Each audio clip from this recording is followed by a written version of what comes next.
Are you ready, kids? Aye, aye, Captain! I can't hear you! Aye, aye, Captain! Oh!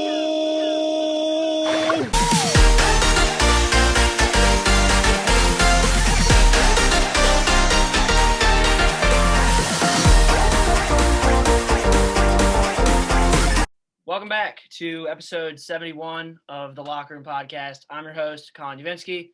We got Ryan Rodriguez, and once again, Joseph Morales and Heffright are not here. Heffright might join us later. He might not. Who knows? Typical. Joe doesn't answer my texts, so we don't know where he is either. The joke of LRP Summer now continues with another great guest. Let's jump right into it. She's a former prep science teacher and used to be in the circus. Wow. And now teaches at McLean High School. Please welcome Ms Denney. Yay. Hi, guys. Thank you for being here. Thank you for having me. Definitely. Colin, would you like to get started with the first question? Yeah, so we had Mr. Danver on last episode, and Nice. we typically ask teachers the same opening question. What made you want to teach science? Ooh, okay. I wanted to be more of a theater person, and when I went to college, I chose science in the first place because it was hard. So I figured, they're going to teach me how to do it, and that's going to make it worth the expense, and also that I would get a job when I graduated.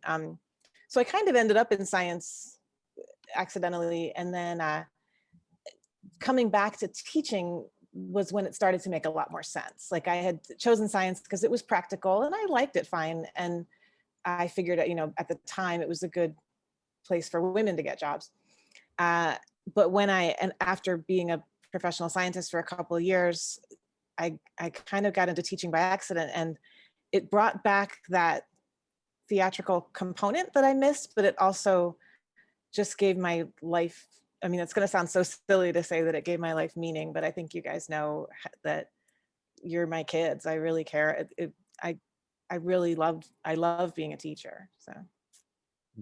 Definitely. So wait, you said you got into science once you got into college? So yeah, I was not good at science at all. I had a good study buddy, which I highly recommend in high school, is pick somebody that you think is a little bit smarter than you.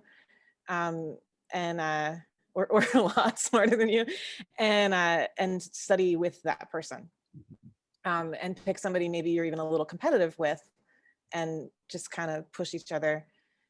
And so I did fine in science, but it wasn't my thing. It was my best friend's was the math and science person, and I was like the literature, English, French person. So we helped each other with all of our homework. Got it.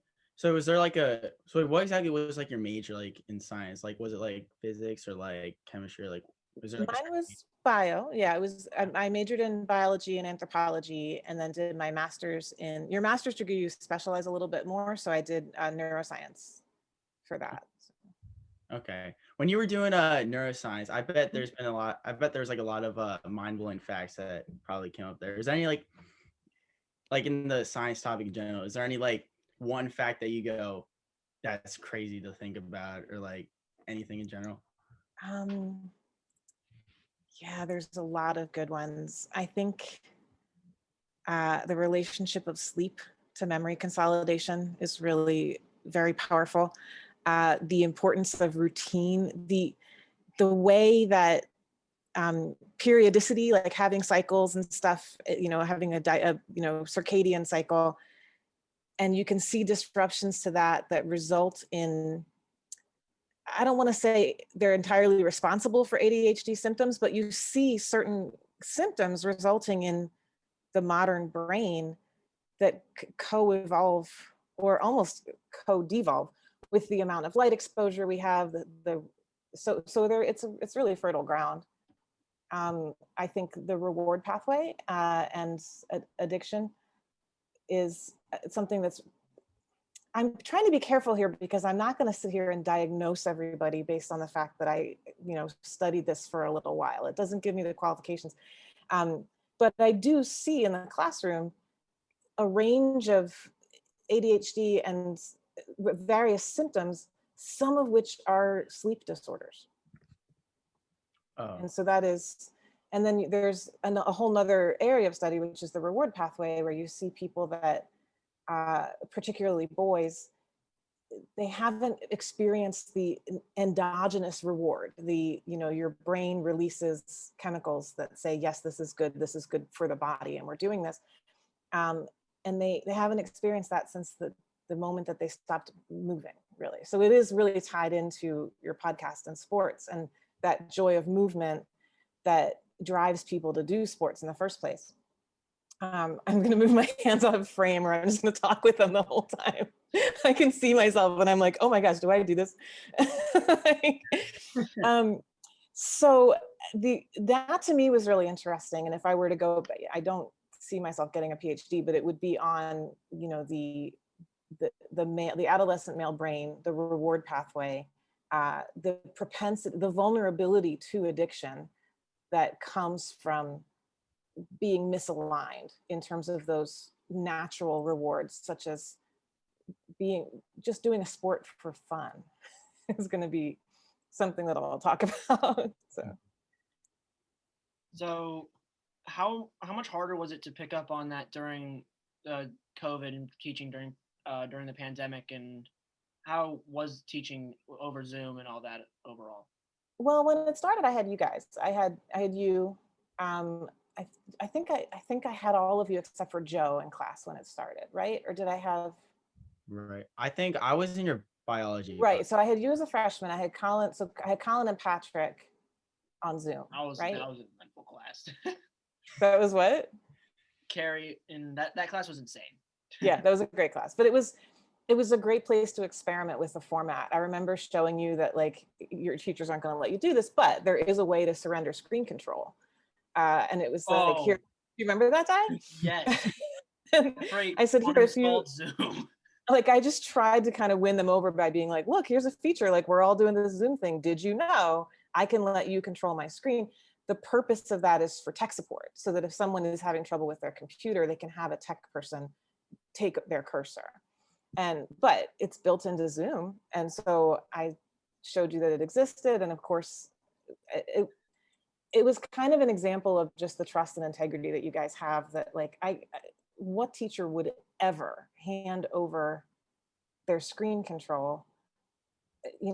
Like you can control the laptop, but I knew that nobody would do anything. You know what I mean? I knew that the worst case scenario would be what happened, which is that I gave it to Patrick, and Patrick's afraid of me. God love him. But so I knew that he would figure out or be encouraged to uninstall Zoom from my computer, so that then class would end. And it was hilarious because there was this joy of, we did it. Mm-hmm. And to me, to sacrifice 10 minutes at that point of class for the collaborative kind of just the spirit of play that came from it. And I just remember everybody's face, because I can see you guys in gallery view, and I could see everybody's face with the anticipation, and then realizing that they should not have let Patrick do it because he might not be able to figure out how to do it. And they were like, oh, this is going to be great. Oh man, like we sent Patrick, and I can just picture you guys are engineering like a Mars landing with the same spirit of like, oh, this is going to be so cool. We've worked together for this moment. We just have to get him. Maybe we picked the wrong guy for this mission, but it's okay. We got to keep going. God. Yeah, honestly, Heffrey would be the last person I trust in my computer. But anyways, well, that's the thing, is that I really do trust you guys. I really do. I mean, well, okay, let me clarify that. I really do trust you guys to respect the boundary that exists. I know that you're not the same when you're all in a room, just yourself, or maybe even just with a male teacher, but I appreciate that about you, because I know that it's different. And you know that it should be different. You can't talk in front of women the way that you talk when we're not around. So you guys are blushing. All right, change to the next topic. So one question I have is like, what are some of your favorite memories you've had during oh gosh, from prep? Oh my goodness. Yeah, from prep. Oh, okay. I have so many. I have a lot of good ones from you guys. I think there's a couple of really sweet ones. I mean, I should start with ones from you guys. I love that Colin was so quiet, but he was like the man in charge. Like he sat in the back and he did his work, and he was kind of the center of gravity in that class. And I don't think he was aware of it. I'm not sure the other kids were aware of it, but they knew, you know, they just knew who was getting it. And I think that's neat too, because at the credits, I've watched a couple of your podcasts, and the credits, it's like all of you, but it's a lot of the tasks were done by God. No, Colin's the man in charge of this whole. Yeah, like, and he was like that in 10th grade, and he's the boss, right? And I think especially with Ryan, there was some anticipation when you arrived because your dad works here, and your dad's one of my favorite people on campus. He's the person that I absolutely trust. And in turn, like I said before about you guys behaving a certain way when women are in the room, he was always the person that I went to and felt very comfortable saying, here's what happened. And not bad, but just, you know, he really was someone who had my back as a teacher and all of us. And I was a little bit apprehensive, like, what's it going to be like? And then here for Ryan as his son, and here comes this person who no one but you could have the charisma to carry your own sphere on campus, even with your dad there. Right. And one time I tried to, I'll sell him out. It was Jake. I tried to threaten him with, like, I'm going to send you to the dean's office if you don't pull it together. And he was like, all right, I'll go. He drives me to baseball practice. It's like, that's not the Dean Rodriguez that we all know and fear. And Patrick, of course, oh my gosh, I have a million Patrick stories, but and then after this, I have like 2 more stories that are older kids. But I did not know, when did I meet Patrick? We did a freshman service trip, and we went to the McKenna Center, which is for men experiencing homelessness down on Gonzaga's campus. And that's been my service trip every time. So I have a good relationship with Ned, who works there. And, you know, I sort of know what the routine is when you go down there, but Patrick didn't realize during the period where the men are waiting for lunch and they're watching a movie, they're not allowed to sleep. And it does sometimes feel a little strange well, that's what he needs the most, but they're just kind of gently said, like, no, you know, just watch the movie for now, and then you're going to get some lunch. They're trying to keep them on a diurnal schedule and help them out in that regard. And they're not really set up for them to sleep. So anyway, so they woke up this one gentleman. And when we were doing our debrief, Patrick, like, his voice was like choked with this passion of, they wouldn't even let him nap. Like, he just wants to take a nap. And it was just so Patrick to want to take a nap. And that is the only thing that you want. Right. So I remember him having that compassion. And, you know, as a freshman, he was like he's definitely grown into himself. I wish he was here. Like, I'm gonna email him. But and then my all-time favorite prep story, and I'm afraid to pick, because I taught 500 kids and I love each and every one. So I'm afraid to name a kid because I had so many that I really, really loved. There's an arbitrary name, just like, if you want. My favorite story, my most prep story, like that is emblematic of everything prep, was Sean Clark and Riley Bartlett, our class of 2016. And Sean is Justin's cousin, and Justin is Rob Clark's son. Do you guys know? Oh, Justin Clark. Yeah. Right. So Sean is his. Wait, are they? I'm pretty sure they're cousins. Oh, I hope I've got that right. So Sean, his whole life, he wanted to go to Harvard. That was his dream. And he got waitlisted at Harvard, which is very impressive, especially coming out of such a competitive school. And he got in to Washington and Lee, which is in Virginia. It's a beautiful campus. And he got this big fancy scholarship there. It was like their premier award. So they were trying to recruit him, and he was going to have a full ride and play football and, you know, be this, his picture was on the wall at prep for a little while for getting this scholarship. And they were trying to convince him to take it. And he was kind of waiting on Harvard and kind of trying to weigh his options. And they invited him to this weekend on campus where they were going to show him the whole campus. And meanwhile, and I'm going to cry, Riley Bartlett, who's a good friend, they played football together, who was my advisee. His dream that whole time that Sean wanted to go to Harvard, all Riley wanted to do was go to Washington and Lee. And he got waitlisted. But when Sean got in and they said, come to our school, we want to show you how great it is, he said, okay, can I bring my friend? And All right, is this of for course, the Lee? what's that? You said this is for like Washington. For Washington and Lee. Oh my God. And of course, when you meet Riley, you're like, well, yeah. So Sean went and Sean decided to go and they met Riley and they admitted him off the wait list. And the two of them went and they played football together the whole time. Wow. Yeah. And that's I think my most prep story is to say, can I bring my friend? Just wait till you meet him. You're going to love him. I think you guys are going to do that for each other over and over in your lives. The true man for others right there. Yeah, Definitely. exactly. So. Definitely. I think Colin, you had the. Yeah, so we're gonna transition into the circus part. Okay. So, can you just describe how you started to work at the circus? Yes, there's kind of two parts to this. I didn't consider myself athletic at all until I was 27. So my career, as it were, in the circus started when I was 27, which is late.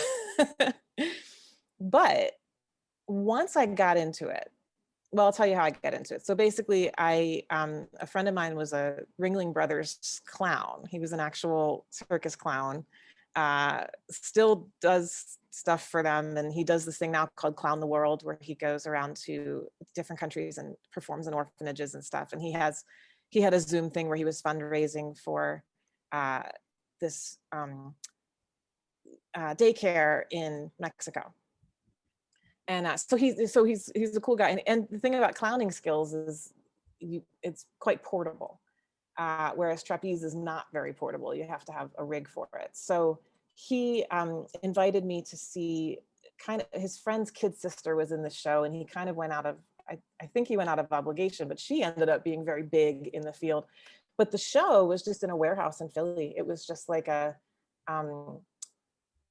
homegrown circus community, the Philadelphia Center for Circus Arts. And they were doing, they would have lessons, and it was not really that different from a dance recital, which was very inspiring because it was like, oh, you can take a class in trapeze the same way that you might take a class in, I don't know, spin or dance or something. And I just was like, well, I want to do that. And I was living in New York City at the time. I had been visiting Philly. So I think I just Googled it. And I found Lava in Brooklyn, which to this day I highly recommend as your circus origin point. They're so creative. They're so giving to the community. The video that I sent you guys, the YouTube video, was a fundraiser for that teaches hand balancing to at-risk youth. So it's like, there's something that you can do that doesn't require equipment.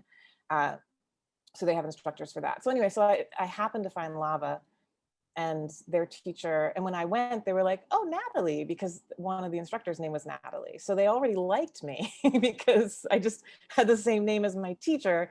And then I trained with her for 5 years. And she's just an incredible, incredible teacher. Her name's Natalie Agee. So getting into it was a combination of happenstance and then obviously God's will that I just find the right people, the most supportive and talented and just positive people. And so it's kind of stopped mattering that I was like too old, like it just didn't feel that way anymore as soon as I started getting into classes, and it was quite diverse. One of my early trapeze partners was a PhD in neuroscience. So we would talk all the time about, her research. And so it just happened to be, so it was a really, really good time in my life. It was a really, really happy. And as it evolved, and this is why I would sort of bring this up for you guys, I remembered that when I was a kid, my sport was the monkey bars. I was always on the jungle gym, literally, like I had blisters on my hands. Like I was always on that jungle gym. And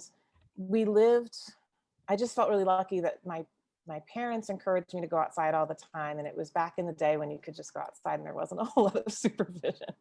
And they had chosen a house that was right up next to the church because we would go to, we were very active in the church. And their playground had this jungle gym that had, I want to say it was a row of 8 monkey bars, which is not a lot of monkey bar swinging, right? You get like 2 good swings where you skip a bar. And then I had like perfected this move where you would hang on with one hand and swing all the way out and spin around, like rotating your shoulder kind of You're trying to picture it. I know, like, I can't show you anymore. I don't have the body type I had when I was 7, but I would swing all the way out, and I would just feel that joy of like my whole body floating with this momentum, and it's just your grip. It's just that one point of contact. And I feel like every sport has that. Like, you don't think about it, but it's like, whether it's your golf swing or baseball or soccer, or I can't make any football analogies because I know so little about the sport, but like there is a point of contact that you're training your entire body to achieve. And you don't even really think about it sometimes, like that there would be only one part of me that's touching the apparatus and the rest of me is just swinging in space. And I would twist around and come back, and I had perfected this way of doing it like a pendulum, so I could go up and down the bars for hours, you guys. Like, I was allowed out in the afternoon, and then Scooby-Doo was on at 4:30, and I would come back in. Like, and I mean, my hands were totally blistered. My mom bought me these gloves and like cut the fingers off and tried to, like, and everybody around me was just super encouraging, and they were like, look at this little weirdo, she loves the monkey bars, you got to see her on these monkey bars. And I realize now, it's like, yeah, that's your sport. And so I would invite you guys to think, like, go ahead and mentally picture, it's probably going to be ages like 4 to 7. Like, go back, forget about prep, forget about modern day or wherever you did your sports stuff, forget about Little League, like, forget about all the stuff that was added to that experience. And just remember one time when you absolutely loved the way that you were moving and the way that you were in your body. Are you thinking of it? Yeah, definitely. I mean, for me, I've always been raised in like a baseball household. You don't say.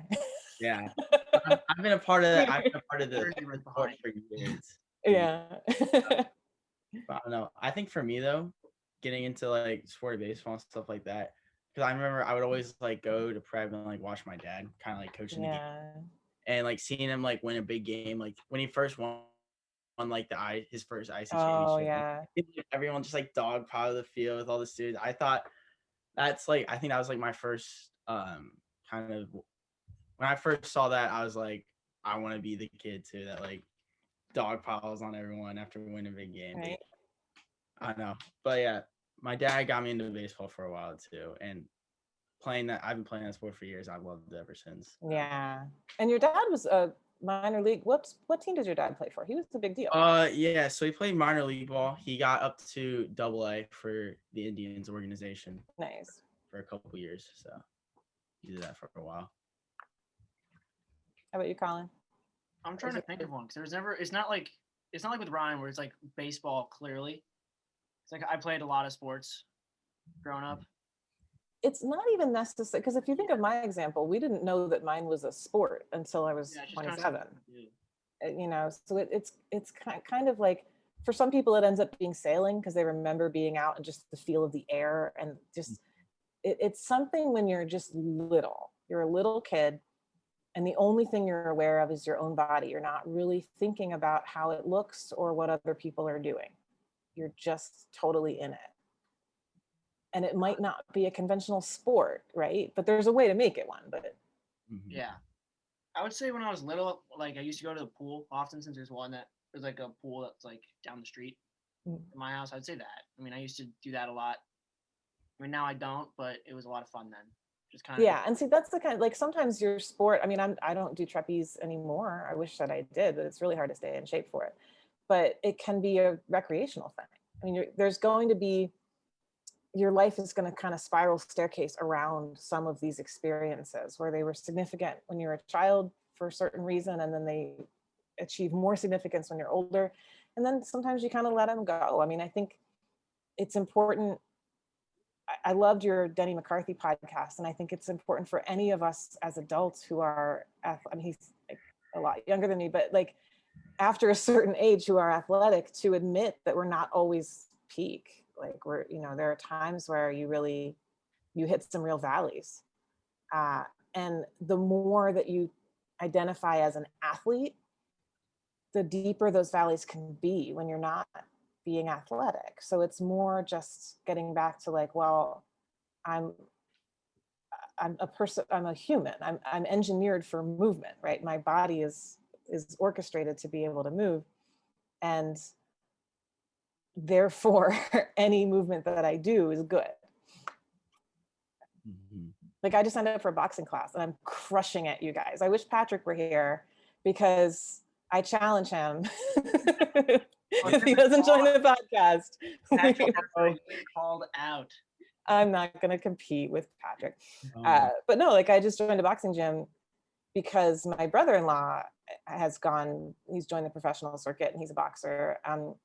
And I saw a bout and I thought it was really interesting. And I had zero desire to get hit in the face, but there's plenty of gyms where you can just hit the bag, you know? And so I signed up for that. And it was kind of similar to finding trapeze, where certain sports, your body's just like, oh, like this, we are good at this. I'm not coordinated at all. Like, I guess the boxing thing I can do, but for the most part, like anything with like dance, I can't really do. Certainly not soccer. But we all have a sport. It's just some of them are like my nephew can't believe that I'm even in the family for how bad I am at basketball. Like we all get together and we go out to the hoop, you know, and we're all shooting and he's just like, are you doing this on, like, are you messing with me? Are you doing this on purpose? I'm like, look, I'm just not very good at basketball. wait, how when did you first sign up for boxing classes? Like a couple of weeks ago. Like, yeah, like just so. We just had Patty McCarthy on. I don't know if you ever had him in a class. Yes. He's been doing, I think his name sounds super familiar. for Sorry. a couple months now. So Yeah.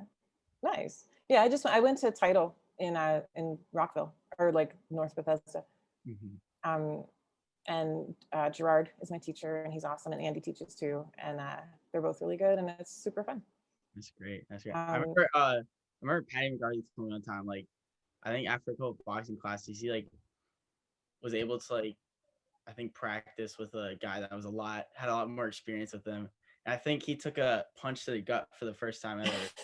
And he told me that he went straight to the trash can and just started puking. Yeah. Oh yeah. I mean, I do not want to get hit, and I don't even really want to hit. Like, I'm not picturing anybody when I'm hitting the bag. It's really just, if anything, this is so dorky, but like I'm picturing my spine because I have back problems. And so I'm actually like, it's thanks to becoming a teacher and getting into trapeze around the same time and like starting to study anatomy. I got my personal training certification and I just became like a student of physiology of movement. I wanted to know, how do I perfect this move? Why does that hurt? Where can I be stronger?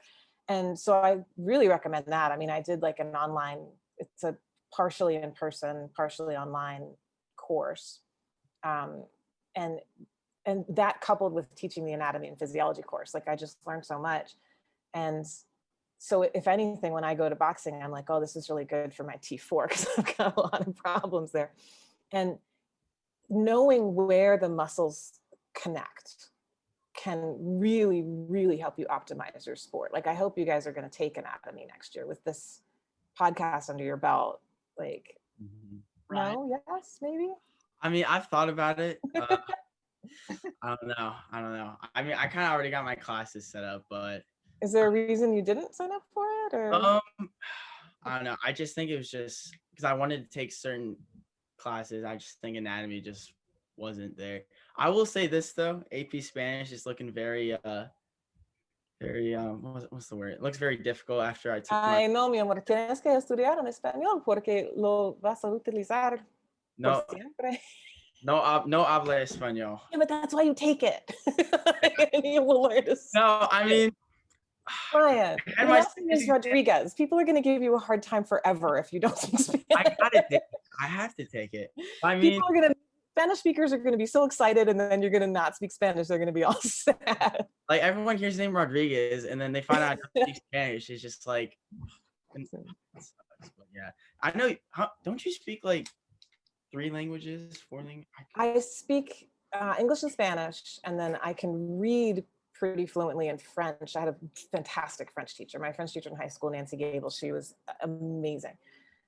Sorry if that noise is, you probably can't hear it because I've got my headphone. Okay, anyway, so So yeah, so I had a really amazing French teacher, and I would say that I'm fluent in French, except it goes so fast when you hear it. Like it's a lot easier to read it. So I speak Spanish, English, and then I'm literate in French. And then I started studying Russian, and that's not coming along quite as fast as the other one. I read Russian. So yeah, no, it's fun. It's super fun. It's the first one I've done that doesn't have our alphabet. So you have to learn the new alphabet, the Cyrillic alphabet. So then there's like a real steep learning curve, and then you get really satisfied because you can sound out everything. Like you can sound out all these words. That doesn't necessarily mean that you know what they mean. You just know like what they sound like. So that's yeah.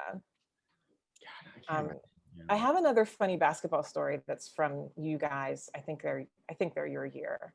Because going back to being so bad at basketball, my nephew saying I was bad at basketball.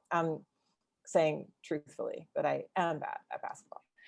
So I was doing my dorky little teacher walk, like around the track in the field house, like between classes you go and you get your laps in and do your little walk. And like, it's not very athletic, but something that middle-aged teachers do to pass the time.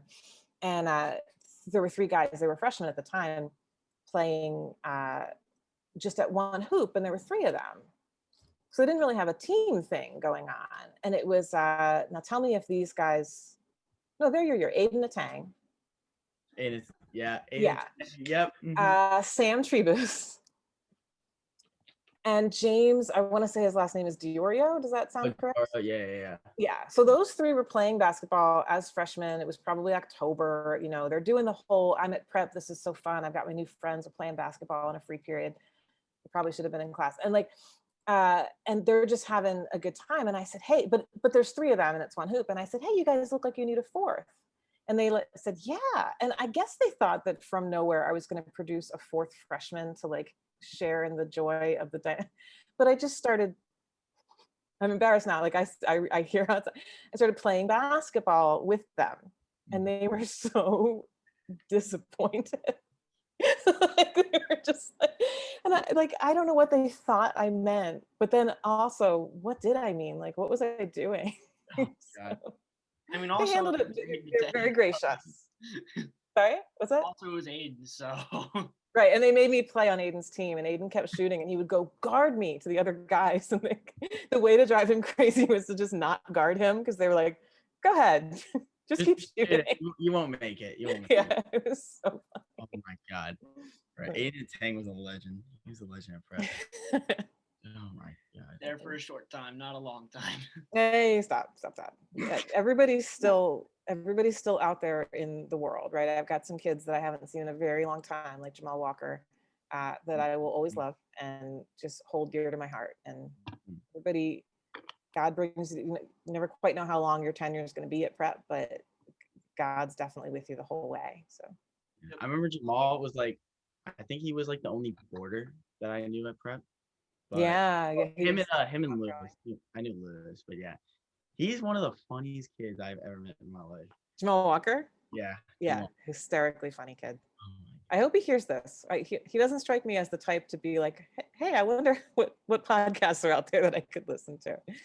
But I hope he hears it. You guys, I have to say, I can't think of anybody that's done something more industrious and creative with their pandemic time than this. I think this is amazing. That you guys, when you emailed me, I was so excited, and I listened right away to the Denney McCarthy, and then I was like, oh my gosh, there's a lot of these, and I started listening to other ones, and making sure that Patrick was keeping his language clean so that I could participate. Oh, we would have censored.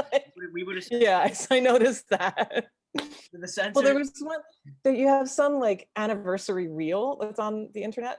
Oh yeah. And I wasn't watching anymore. I had my headphones, I had the other ones, and so I had turned away, and I was kind of walking around, and there was a time with no censor. There's no, but the reel, every time you changed clips, there was a little beep sound, but I wasn't paying total attention, so I thought that you were beeping out someone like over and over, and I was like, I can't do this podcast. But then I realized, like, no, they're just changing clips. Like I watched it again, I was like, okay, it's not. So. That's my favorite. That's my favorite locker room podcast video. That anniversary thing. It's really good. I mean, Colin, it's really hard to edit. It's hugely time consuming, and it's amazing what you guys are doing. So. Yeah, these ones are editing like these episodes are a lot easier because I kind of just, as long as no one curses, I can just chuck the recording in and put an intro and an outro in front of it, and it's done. Yeah, and just have like But those montage ones takes me a lot longer, but it's so funny while I'm doing it that it's worth it. Yeah. Especially with Heffrey not being on the pot, not being here for the past couple of days, I feel like it's been a lot easier for Colin too. It's true. Right, because you don't have to. We're So on I a guess very good clean streak right now. We have it's good. That's where I want to show up, is in the middle of a good clean streak. For a podcast called Locker Room Talk, you have to understand that like Oh, a yeah. lady's gonna look into it a little bit. But I'm very proud of you. I think that this is really an awesome thing that you're doing. And I want more questions. I don't want to like shut myself down. We've definitely made a lot of progress, especially from our first couple of episodes. Oh, yeah. Mm-hmm. Editor Colin, can you throw a clip of our first ever episode in? Thank you very much. Thank you. Oh, that'd be so funny. No, I'm not ready. I'm not ready. I hit record. Yeah, I did. Right, we're starting. I can't. You get control of yourself.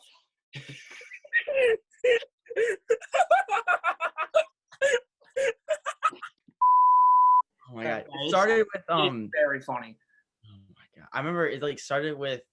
At first, it was Colin and Heffrey because it was an English project. And I think the first like 2 minutes is just Heffrey just laughing. That's literally what it is.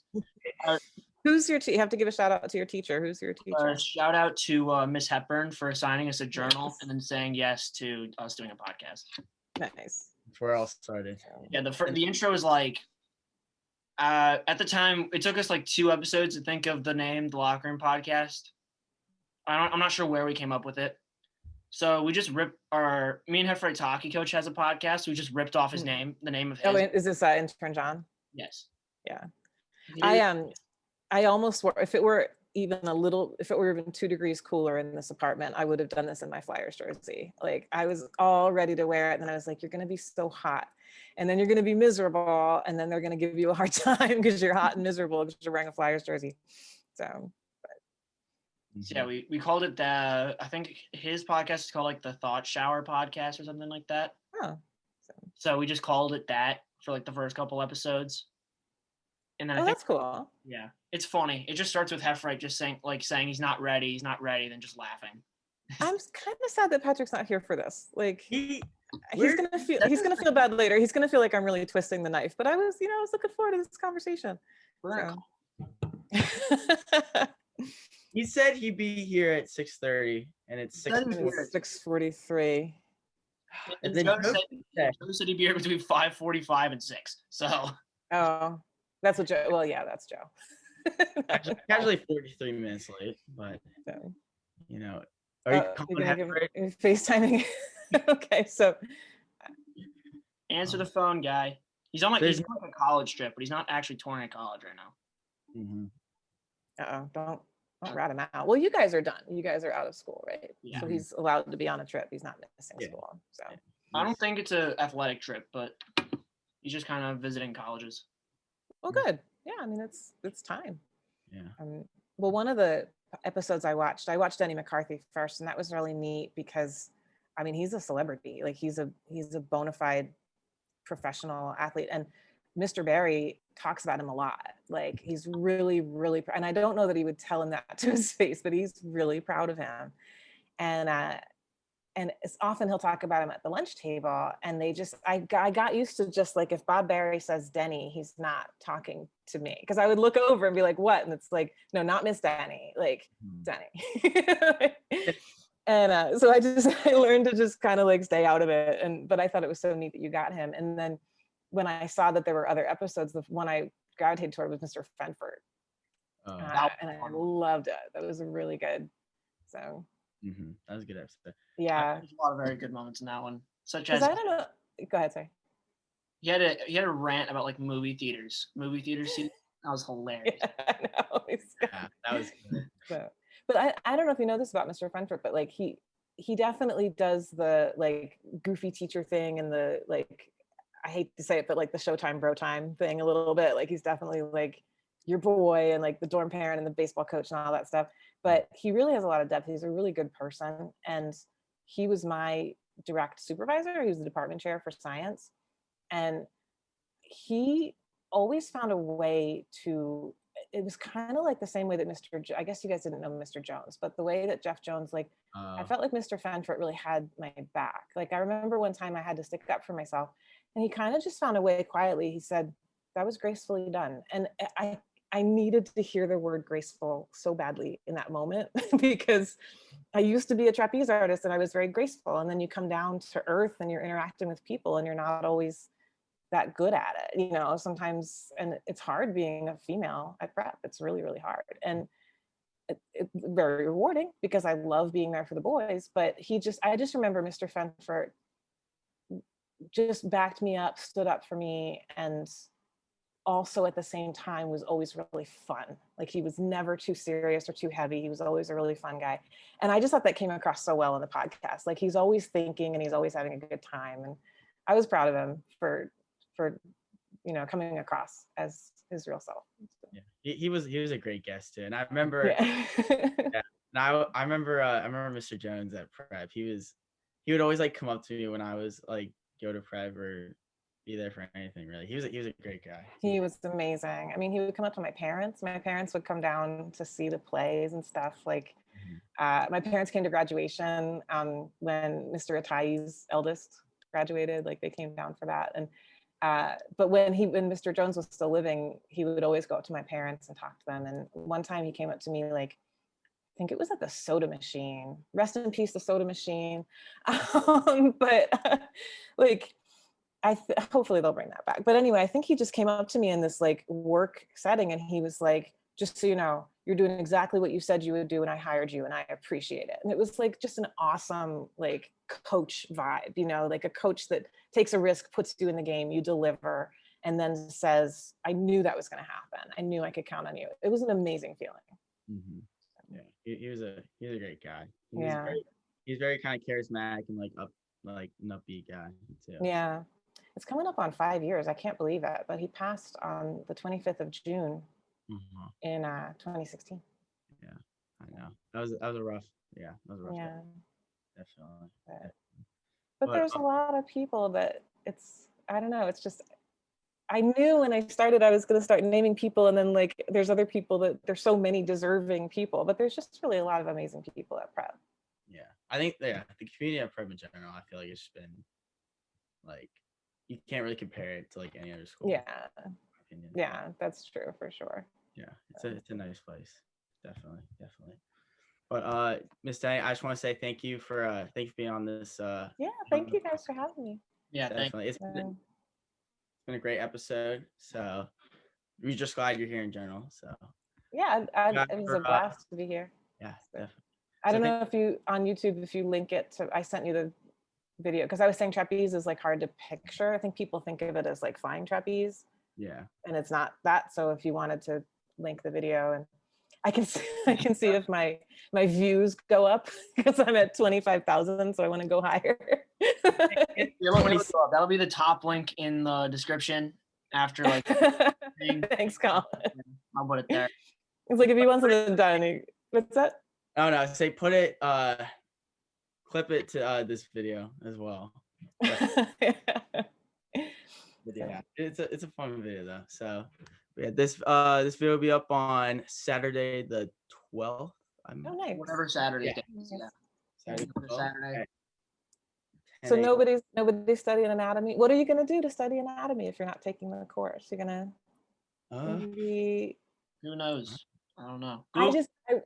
I recommend, even if you just Google like human muscular system, and look at the point of connection of the muscles that you're using, or the muscles that are hurting, or the muscles that don't seem to be powerful enough. Like, just look at where they're connecting, and you can optimize your performance just by knowing, like, oh, actually I have to engage I'm always doing it with the lats because of trapeze, but like I have to engage way underneath where I thought I did in order to kind of maximize the pull for that movement. So just Google like human muscular system, get an anatomy diagram, and study your technique. I remember I nearly took it, but I kind of want to do like journalism and stuff like that, and it was down between anatomy and video production. Oh, are you taking video production with Mr. Geyser? Yes. Oh, 100%. Yeah. I mean, I feel bad selling out the anatomy course, but definitely Mr. Geyser is like one of my favorite people in the world, on campus for sure, but in the world. Like, so yeah, definitely do that. And you're going to be great, Colin. You're going to have a great experience. You don't have to get into science or sport until you're older, right? Like I got into both of them kind of late. I want this portion of the conversation to go down in history as the time I tried to tell Ryan Rodriguez how to be a better baseball player. Because it's kind of like when I played basketball with Aiden and Tang. When Ryan gets drafted, I'll make a video of this moment. Right? Yes, yeah. Like Ms Denney being like, well, here's what you should do. Like, here's what I think. That got me drafted, definitely. Teachers can't turn it off. We just are constantly telling them. And Colin stuff. That looks shady. So, you were doing so great, guys. I was so proud of you, and I felt so comfortable.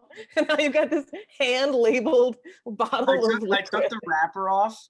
Okay, I was gonna do it originally. It's just because let the audience. Well, it's Pedialyte, right? Good guess. Yeah. Don't worry. It's Pedialyte. I was doing no free branding. No free branding. Oh, I gotcha. Okay, that's there's a fair. mentality flag behind me. That's another company. So. Oh, is it? What the? Yeah, I tried getting them on, but they won't respond. So it's great. I have, and I know we have to go. I have my Army Ranger flag behind me. I'm gonna pull it down, and then that'll be our sign off. It was too much contrast, so I had to pin it up. But I just received it from a prep alum who became. This is gonna be super anticlimactic. Hold on.